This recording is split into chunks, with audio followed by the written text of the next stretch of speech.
پاکستان کی معروف اداکارہ مہوش حیات کے حوالے سے افواہیں زیر گردش ہیں کہ انہوں نے اپنی سیکیورٹی کے لیے پرائیویٹ باڈی گارڈ رکھ لیے ہیں۔ اس حوالے سے کہا جا رہا ہے کہ مہوش حیات نے مبینہ طور پر سیاسی خبروں اور خود پر ہونے والی تنقید کے بعد باڈی گارڈ کی خدمات حاصل کی ہیں۔ رپورٹس کے مطابق مہوش حیات نے اپنی نقل و حرکت و دیگر سرگرمیاں بھی محدود کر دی ہیں۔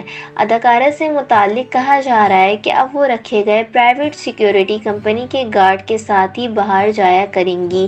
اس سے قبل سوشل میڈیا پر اداکاروں پر الزام لگانے والے شخص پر مہوش حیات نے باہمی اظہار کیا تھا۔ مہوش حیات نے سوشل میڈیا اکاؤنٹ پر لکھا تھا کہ سستی شہرت حاصل کرنے کے لیے لوگ انسانیت کے درجے سے بھی گر جاتے ہیں۔ مجھے امید ہے کہ آپ نے اپنی یہ 2 منٹ کی شہرت سے خوب لطف اٹھایا ہوگا۔ اگر آپ کو میری ویڈیوز پسند آ رہی ہیں لائک کریں، چینل پہ فرسٹ ٹائم آئے ہیں تو پلیز سبسکرائب کریں تاکہ ٹرینڈنگ ویڈیوز آپ کو بھی ملتی رہیں۔ Thanks for watching. اللہ حافظ۔